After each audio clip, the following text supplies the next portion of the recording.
Salut à tous, c'est Frédéric Delavier. Ce soir, je voulais vous faire une petite vidéo pour rebondir sur l'actualité. Alors, je dis actualité parce que je pense que j'ai vu passer un short qui appartenait à la chaîne de Julien Louis Rochdy, qui mettait en avant que la façon très particulière de penser la supériorité intellectuelle et technologique des Occidentaux ou des Européens venait de leur adaptation aux périodes glaciaires qui les ont forcés à s'unir et à créer des hommes pensant à l'avenir et calculant l'avenir. Alors, c'est un peu une erreur de Julien Rochdy, même s'il a compris en partie le concept. Ce ne sont pas les périodes glaciaires en elles-mêmes qui ont généré ce qu'on pourrait appeler la suprématie des Européens, en tout cas, on va dire, une haute technologie européenne, puisqu'en période glaciaire, ils ne l'avaient pas vraiment, ils ont dû s'adapter, mais ce n'est pas vraiment la période glaciaire en elle-même, puisque les périodes glaciaires sont des périodes extrêmement rigoureuses où les hommes affrontent des climats sibériens.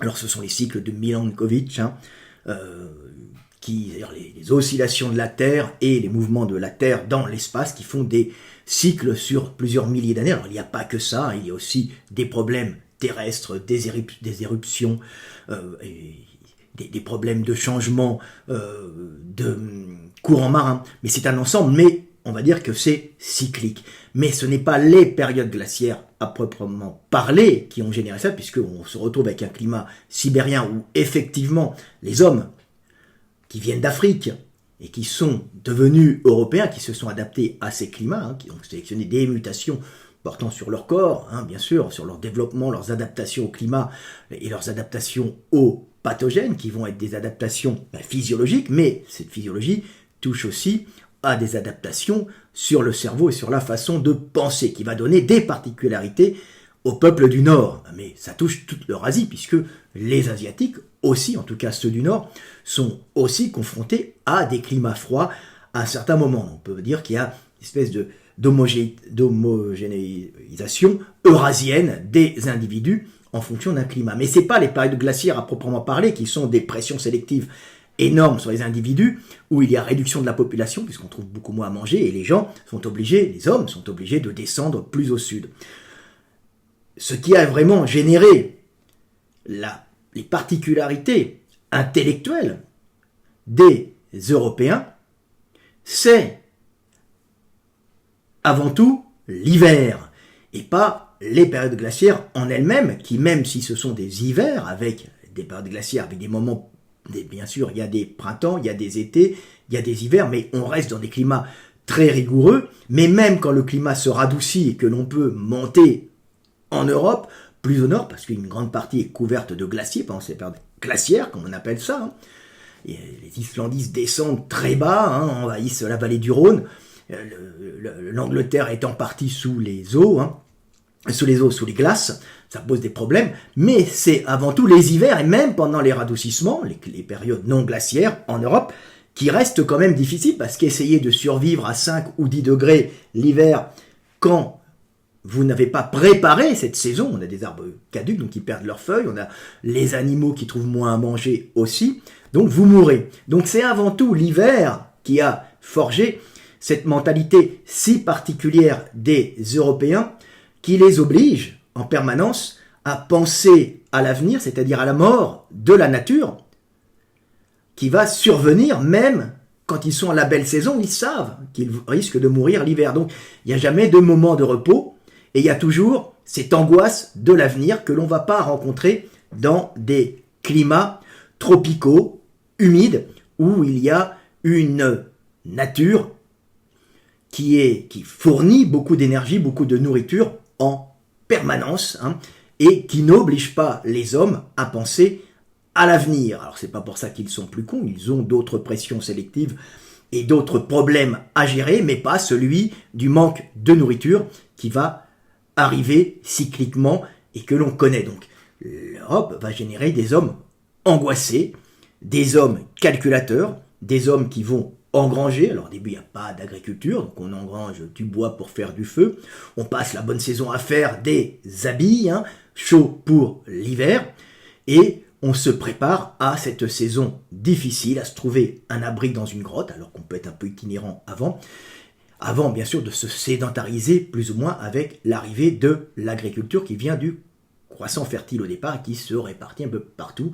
Alors chaque civilisation a généré une agriculture, mais même en pays tropical, on a des agricultures, mais elles fournissent souvent en permanence, alors que quand on arrive dans des climats européens, on va travailler à la belle saison, on va planter au printemps, et après, l'hiver, on va vivre avec nos réserves. Pareil pour les climats qui sont orientaux, secs, avec des périodes de sécheresse, où on va se retrouver à ce moment-là dans des civilisations qui sont aussi calculatrices, qui vont générer des civilisations aussi quand il y aura l'agriculture, autour de céréales, puisqu'on va affronter des périodes de manque. Alors ce qui fait, en quelque sorte, la supériorité intellectuelle, comme on peut la percevoir chez les Européens, c'est-à-dire cette capacité de penser l'avenir, de calculer avec l'angoisse du manque, ce qui pousse l'homme à l'accumulation et des fois maladive et à la prédation sur son voisin, puisque la nature ne fournit pas assez,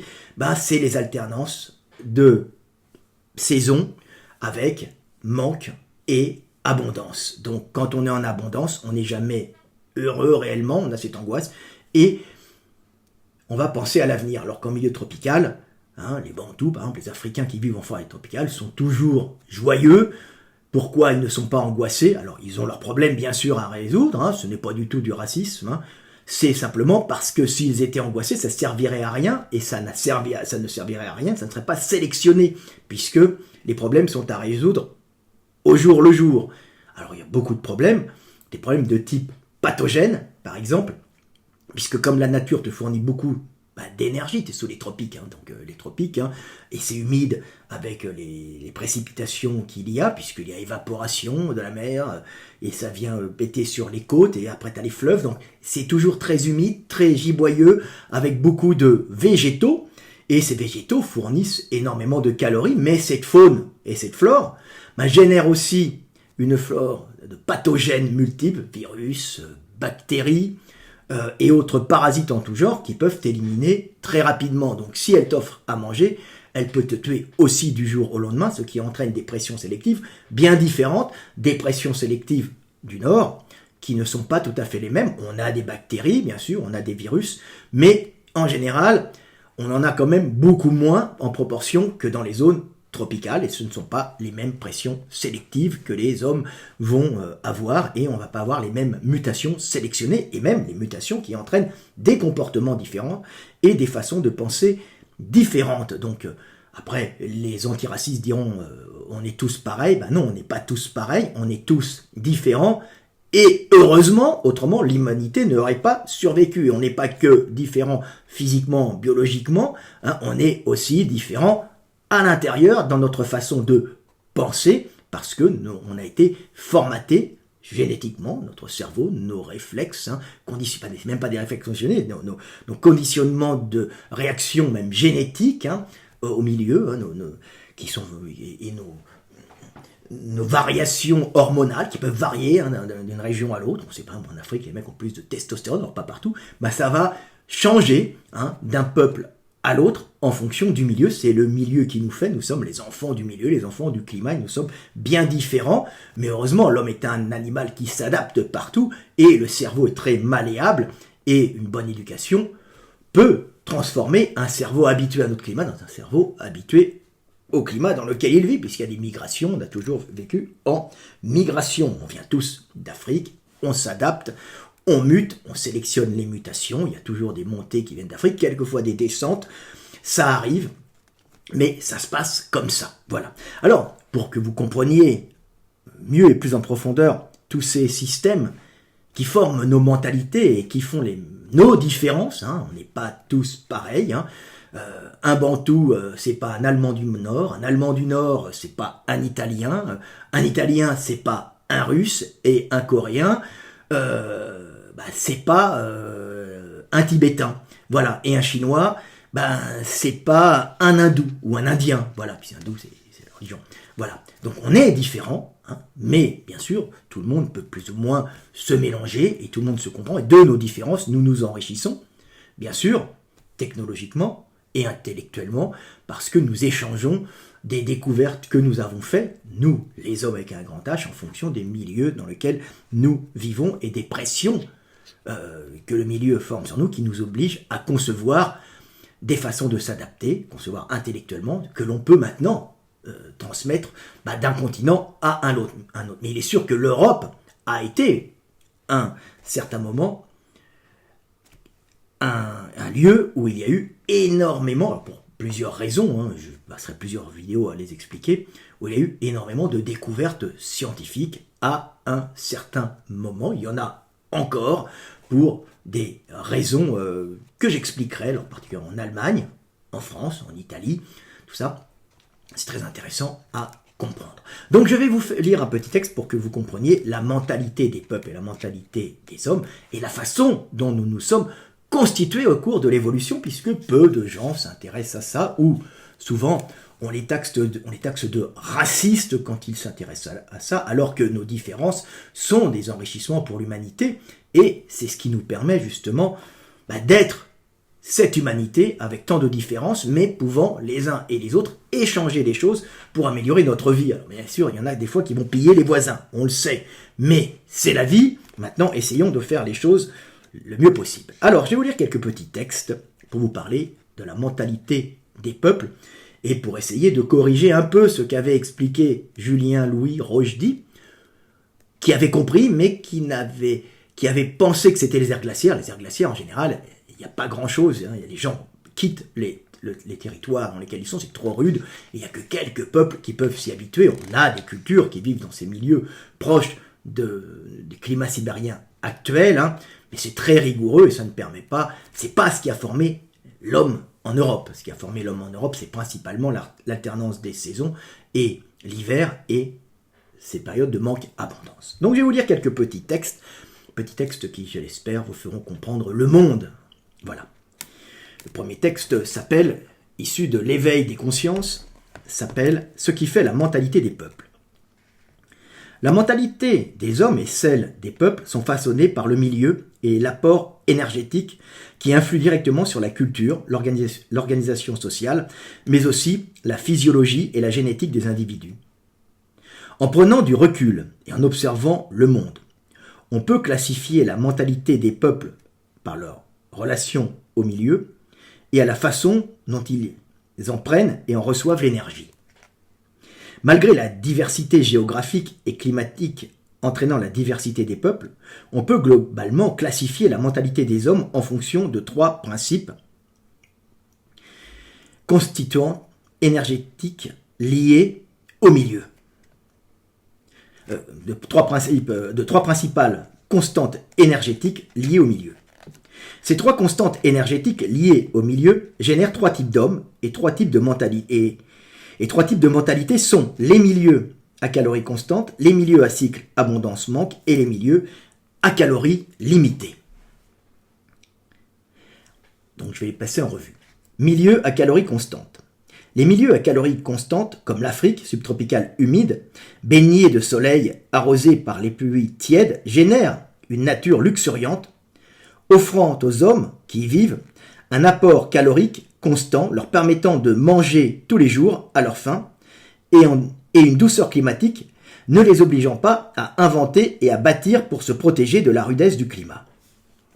Cette nature généreuse, offrant un apport alimentaire constant, génère aussi une luxuriance de la faune microbienne, parasitaire et des prédateurs en tout genre. Et s'il est facile de trouver de quoi manger, il est aussi facile d'y être mangé. Dans ce milieu généreux, pour son apport calorique, la mort et la maladie peuvent survenir à chaque instant. Et il est important pour les hommes de transmettre la vie le plus vite et le plus souvent possible pour maintenir une population constante et contrebalancer les décès dus à cette luxuriance prédatrice de la nature. Les hommes vivant dans ce milieu ne sont donc pas préoccupés par l'avenir et sont entièrement tournés vers l'instant, vivre l'instant présent, ici et maintenant. Jouir du monde et transmettre la vie le plus souvent possible avant de mourir. car la nature donne en abondance, mais prend aussi souvent. Les hommes de ces milieux à abondance calorique constante sont confrontés dès leur jeune âge à la maladie, à la mort, à l'amour et aux naissances. Ils connaissent donc très tôt le sens de la vie sans avoir à faire de longues études en philosophie. Et malgré le peu d'intérêt qu'ils portent à l'anticipation et à prévoir l'avenir, ils savent instinctivement que l'essentiel, c'est de vivre l'instant, aimer et être aimé avant de mourir. Et même s'ils n'ont pas généré des civilisations technologiques et que leur milieu ne les pousse pas à se projeter spirituellement dans l'avenir pour prévoir et anticiper, ils ont une grande culture philosophique analysant l'instant présent pour vivre au mieux en ne se souciant peu de l'avenir. Car la mort, ce n'est pas demain, la mort peut survenir à chaque instant. Le milieu à calories constantes génère donc des hommes ayant une grande conscience de l'instant, peu angoissés par l'avenir, et essayant de profiter au maximum de cet instant et de jouir du monde le plus fort et le plus vite possible avant de mourir. Mais n'ayant pas le besoin angoissé et la capacité des hommes vivant dans des milieux à cycle alternance manque, de se projeter spirituellement dans un avenir lointain pour, par de puissants calculs, anticiper les événements pour maîtriser le monde. Voilà, ça c'est les peuples qui vivent en milieu tropical. Donc ils n'ont pas du tout les mêmes pressions sélectives et pas du tout les mêmes intérêts. Accumuler des céréales dans des greniers qu'on aura fabriqués, au bout de quelques temps, vos céréales avec l'humidité vont pourrir et vont se faire bouffer par les rats. Donc ne pensez pas accumuler. On cultive, on mange, on cultive, on mange, on cultive, on mange. Mais on n'accumule pas. Il manque cette phase d'accumulation qui est aussi un avantage. Voilà. Mais ces milieux, ces hommes, sont toujours restés dans ces milieux avant l'arrivée des Européens, assez peu nombreux, puisqu'il y avait une espèce d'autorégulation de la nature qui faisait que les montées démographiques étaient souvent limitées, pas parce que donne énergétiquement le milieu, mais par les bactéries et par cette mortalité très importante liée à beaucoup de pathogènes multiples. Voilà. Ensuite, je vais vous parler des milieux à cycle abondance-manque. Alors, les milieux à cycle abondance-manque, si vous connaissez, c'est l'Europe. Vous êtes chez vous, et si vous n'avez pas acheté un appartement, un studio à 600 000 euros à Paris, un trou à rats à 600 000 euros, vous risquez, si vous ne trouvez pas d'HLM, de crever de froid dehors, dans la rue, puisque vous allez geler, comme on peut voir, les clochards. Donc être pauvre et ne pas avoir de milieu, ne pas avoir pensé à l'avenir en Europe, par exemple, c'est terrifiant. C'était terrifiant aussi à la préhistoire, puisque si tu n'avais pas pensé à l'arrivée de l'hiver, t'étais mort, mon gars. Alors qu'en milieu tropical, ça va. Même essaye de passer une nuit dans la forêt de Fontainebleau.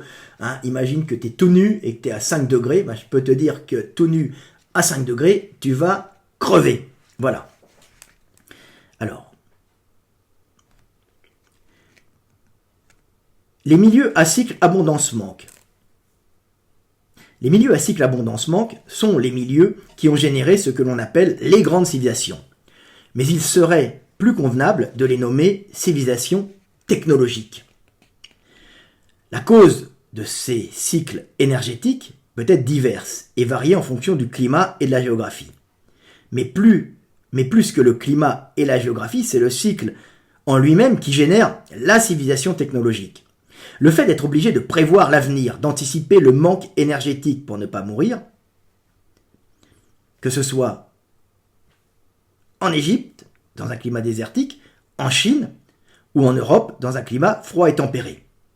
Les grandes civilisations technologiques sont apparues et se sont bâties sur la nécessité pour survivre de construire, de cultiver pour accumuler, stocker et se protéger des intempéries et ainsi survivre à la mauvaise saison, à la saison du manque calorique.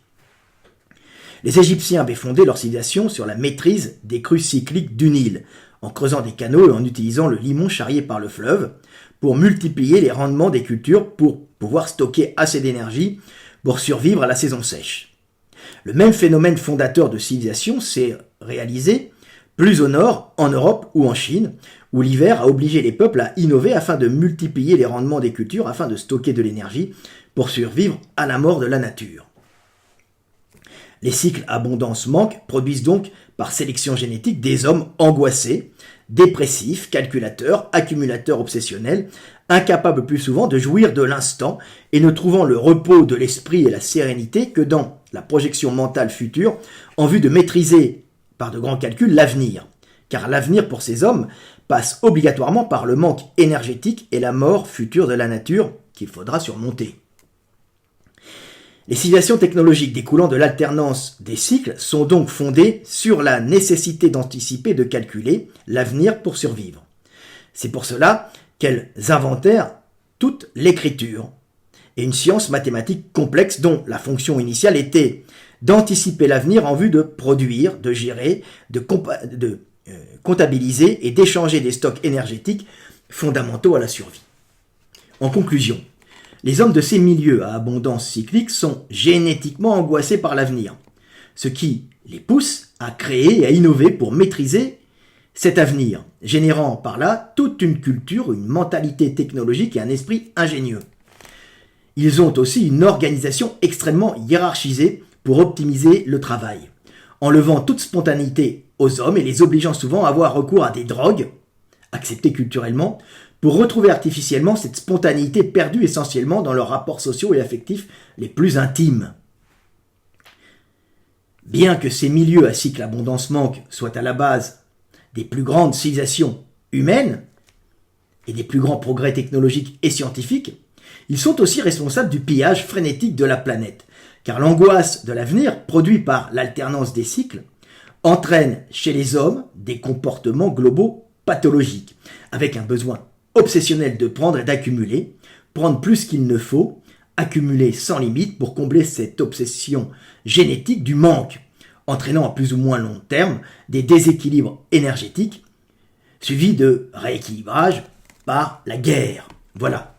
Donc on comprend un peu que c'est ces milieux, cet alternancement qui va générer ces esprits angoissés. Cette angoisse, alors c'est généré par l'hiver, mais c'est aussi généré, des fois, cette angoisse par les climats à milieu calories limité aussi, que l'on peut trouver, comme par exemple en Algérie, au Maghreb ou au Moyen-Orient, où il y a des saisons, bien sûr, mais globalement, il y a une abondance, il y a un manque d'abondance énergétique. Alors oui, bien sûr, il y a de l'énergie, mais moins qu'en Europe, puisque il y a souvent un manque hydrique, et les nappes phréatiques même ne donnent pas autant par exemple, qu'en Europe. Les puits, ils s'assèchent plus vite, avant on faisait des puits, et les précipitations sont moindres. Alors bien sûr, les bactéries dans le milieu sont moins nombreuses qu'en milieu tropical, mais la carence hydrique peut poser des problèmes dans ces milieux à calories limitées, comme je vais maintenant vous lire un petit texte sur ce sujet, sur ce dernier type de mentalité. Alors, le petit texte s'appelle « Milieux à calories limitées ». Les milieux à calories limitées sont des milieux où la nature, par sa situation géographique climatique, apporte aux hommes d'une façon constante assez de calories pour survivre, mais dont la quantité limitée restreint terriblement la démographie et oblige les hommes qui y vivent à appliquer des règles sociales très strictes dans le but de réguler la consommation des individus et les naissances, et éviter par là une surpopulation entraînant famine et conflits guerriers. Dans ces milieux relativement pauvres, les hommes sont souvent accueillants avec l'étranger de passage, car ils voient en lui une source éventuelle d'échange et de commerce, et un point d'accueil possible lors de leur déplacement en vue d'échanges commerciaux. Mais que l'étranger ne vienne pas s'installer définitivement chez eux, car le manque calorique constant en ferait une concurrence à éliminer. Les hommes de ces milieux à calories limitées sont donc accueillants mais aussi extrêmement agressifs et réactifs quand ils sentent que leur survie énergétique est compromise. Ils accueillent le cœur sur la main aussi vite qu'ils éliminent la concurrence énergétique potentielle. Ce manque énergétique pousse les hommes à la réactivité, à prendre le plus vite possible énergie et se défendre contre la concurrence le plus rapidement possible, agissant souvent avant d'analyser, ce qui est dans ce milieu pauvre, extrêmement concurrentiel, la meilleure option pour survivre, agir vite et analyser après. Les habitants du Maghreb et les Arabes du Moyen-Orient font partie de ces peuples forgés par le manque, bien que les causes du manque énergétique constant soient différentes. Au Maghreb, la terre est relativement riche, mais la limitation des terres riches enclavés entre la mer Méditerranée et le désert du Sahara, limitent considérablement la croissance démographique. Et les terres riches, en quantité limitée, sont défendues âprement par leurs possesseurs, obligeant dans un passé encore récent les populations pauvres poussées par la surpopulation à se tourner, par obligation, vers le commerce ou vers la razzia. Celle-ci, plus facile à pratiquer, sans apport de base pour amorcer un échange commercial. Une mentalité assez similaire peut être observée chez les populations arabes du Moyen-Orient, chez les Bédouins, où la vie dans un milieu semi-désertique limitait considérablement l'apport calorique issu des cultures, et donc le développement démographique. Les hommes devaient donc, par des lois sévères, réguler les relations sociales et réglementer les mariages, n'autorisant l'accès des hommes au mariage que pour ceux qui avaient assez d'énergie accumulée, de biens, de bétail et de terres, pour nourrir leurs futures femmes et enfants. Et ceux qui malheureusement n'avaient pas assez de biens étaient souvent condamnés, pour trouver fortune, à partir à la conquête du monde, par le commerce ou la razzia. Le milieu semi-désertique, à calories limitées du Moyen-Orient arabe, génère donc le même type d'hommes que le Maghreb. Des hommes agressifs, très réactifs, toujours prêts à défendre leur territoire si précieux contre la concurrence éventuelle, mais accueillant avec l'étranger de passage qui peut être une possibilité de commerce, d'échange énergétique ou un point d'accueil lors de leur déplacement. Voilà.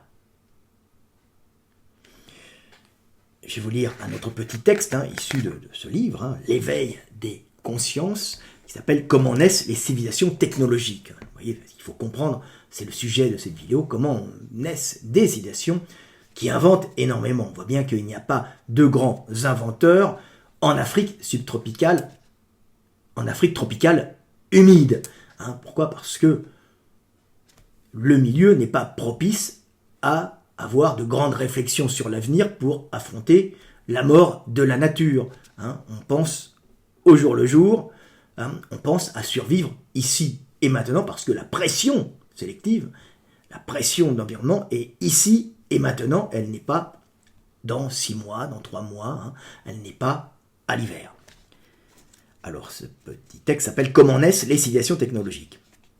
Les civilisations technologiques, comme nous l'entendons, avec leurs nombreuses inventions technologiques, leurs architectures complexes et souvent colossales, le développement des sciences et des techniques et leur façon de stocker le savoir grâce à leurs diverses écritures, ne résultent pas d'une quelconque supériorité intellectuelle donnant aux hommes la volonté consciente de bâtir et de découvrir, mais découle directement de la nécessité de s'adapter à certaines contraintes.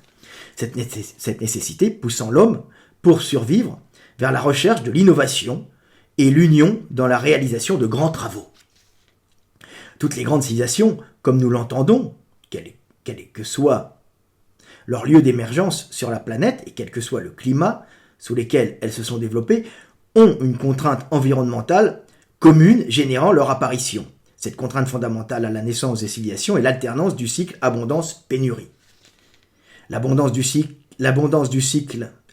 du cycle abondance-manque oblige les hommes à perdre cette insouciance de l'avenir et à concentrer tous ses efforts pour survivre sur la prévention du manque, bâtir et accumuler à la bonne saison par le calcul et la gestion pour restituer ce qui a été accumulé.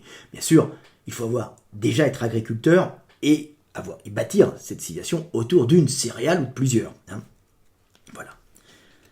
Que ce soit en Égypte antique, en Mésopotamie antique, en Assyrie, en Chine ou chez les Aztèques ou Mayas d'Amérique, nous voyons toujours à la source de la civilisation technologique et de la naissance des grandes cités le besoin de prévoir, d'innover et de lutter contre de lutter en groupe contre l'absence cyclique d'énergie. Voilà. La civilisation et le froid aussi. La civilisation est donc la fille de l'angoisse, accumuler la calorie et la conserver pour ne pas mourir à la mauvaise saison. Bâtir et accumuler frénétiquement pour survivre, telles sont les causes profondes de l'émergence des civilisations. La civilisation égyptienne se développa autour du Nil en organisant le travail des hommes pour optimiser les crues du fleuve et mieux utiliser les dépôts de ces alluvions par un système complexe de canaux, multipliant ainsi la production des cultures et permettant aux hommes de survivre à la saison sèche grâce aux réserves accumulées.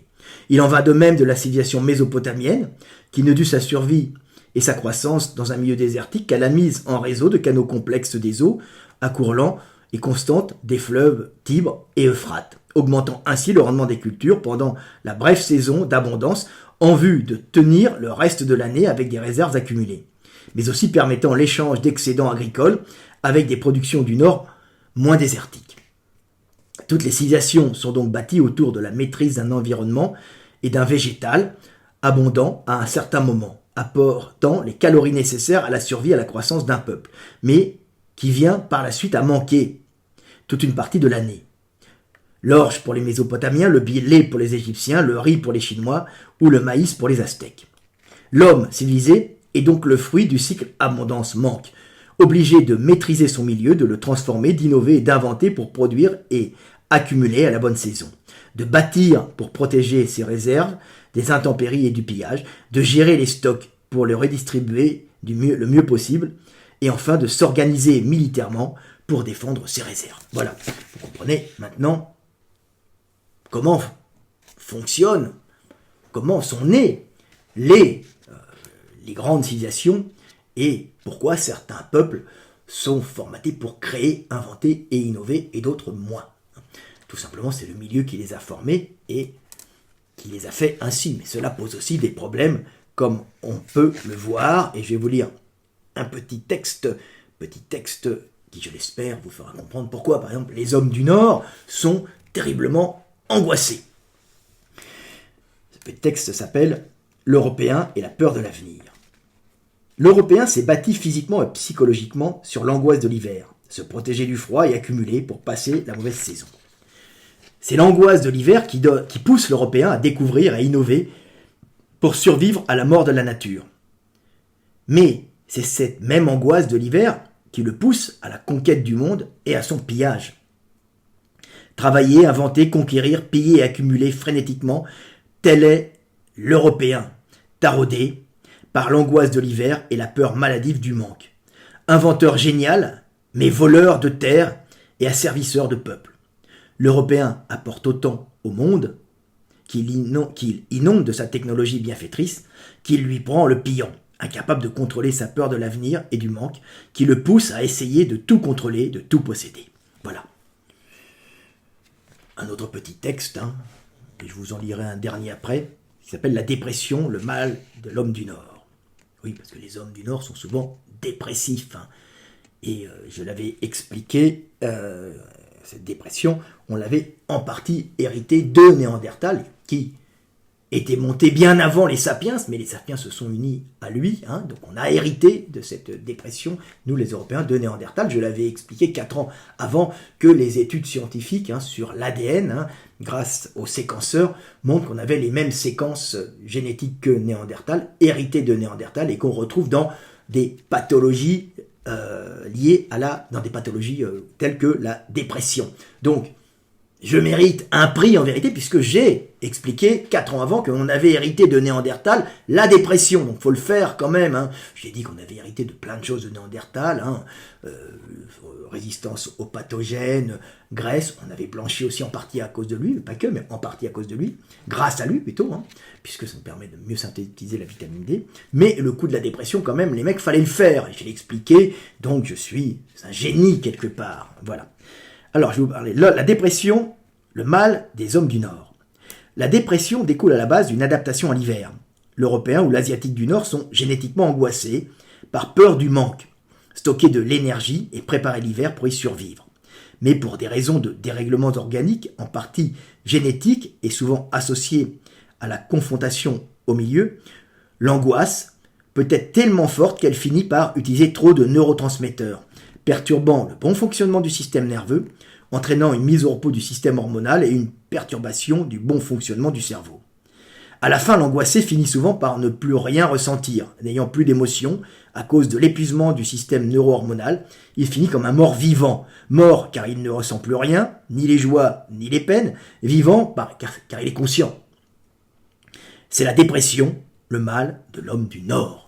Voilà. Et ça, j'avais expliqué que c'était en partie hérité de Néandertal. Alors, c'est issu de l'éveil des consciences, tout ça, qui est un livre formidable, qui vous permet de comprendre qui nous sommes, d'où nous venons et pourquoi nous sommes ainsi, et qui permet de comprendre les peuples, celui dont nous faisons partie, et les autres que nous côtoyons, ou que nous voyons de loin. Donc encore un autre texte issu de l'Angoisse de l'homme du Nord, j'aime bien.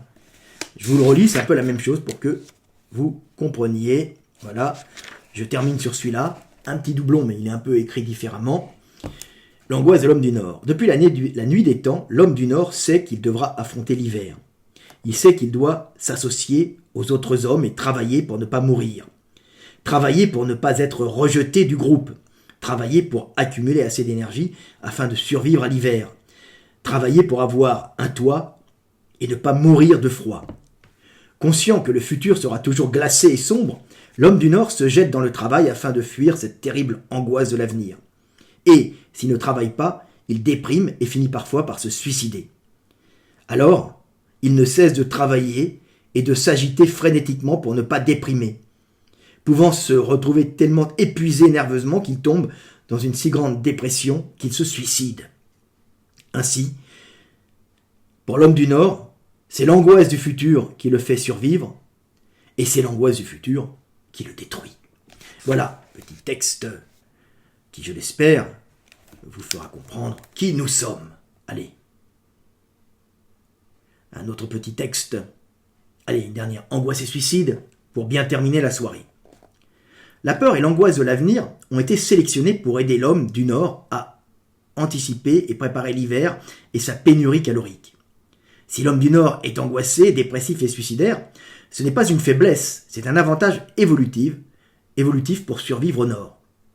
Le maghrébin et l'oriental portent en eux aussi cette angoisse de l'avenir, car leur milieu à calories limitées les pousse toujours à penser à l'avenir et angoisser pour anticiper le manque énergétique. Voilà, pour vous montrer que même les hommes à calories limitées, donc du Maghreb, du Moyen-Orient, sont aussi angoissés et ont souvent beaucoup de troubles psychologiques, mentaux liés à cette angoisse, à la dépression, un peu comme les hommes du Nord, comme les Européens, c'est ce que nous avons en commun, et c'est lié toujours à une adaptation génétique pour pouvoir préparer l'avenir. Cette angoisse nous fait vivre, ça nous pousse à agir, à accumuler, à se préparer, mais elle nous taraude, une douleur qu'on ressent en permanence, un manque qu'on ressent en permanence, un mal-être qu'on ressent, qui nous pousse à nous activer et qui peut aussi nous détruire psychologiquement.